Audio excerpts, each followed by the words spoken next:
John Cena got humiliated at Survivor Series, more so than what happened at WrestlePalooza.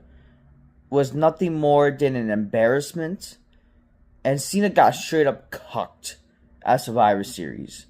The booking that he did to John Cena was an embarrassment for his 23-year career in the WWE. And not only that, for the guy who was the face of the company, the last, not just the last real champion as they want to call him, the last real star that you actually are going to bother to have some mainstream appeal, the last big star that you actually bother to book like a star and actually invest in. And no matter how many people hate him, like or not, he's going to be sadly the last real big star that people actually care for and draws in the business.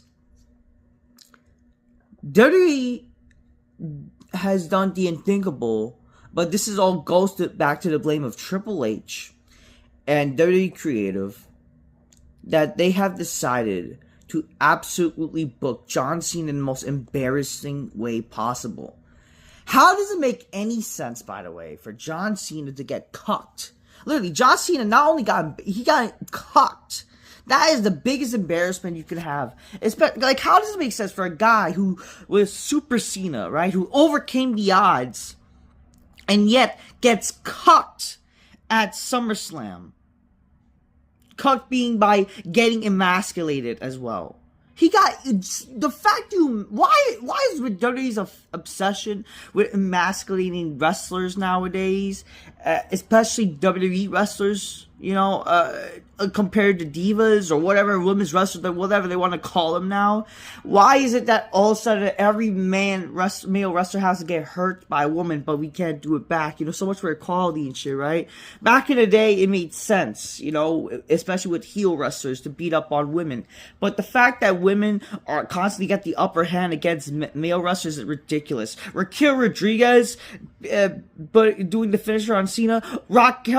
Roxanne Perez doing her, who's 150 pounds, doing her finisher. And let alone Cena eventually gets cucked by Liv Morgan, which makes no sense too. Keep in mind, this is the Judgment Day, who have done nothing but been jobbers and lose. They're not over, and all of a sudden John Cena is able to get beat by all of them by putting over Dominic Mysterio. Even though I had no problem with him putting over Dominic, but that match has some botches, okay? Dominic Mysterio, sure, is no problem putting him over, and he wants to put people over, whatever, fine.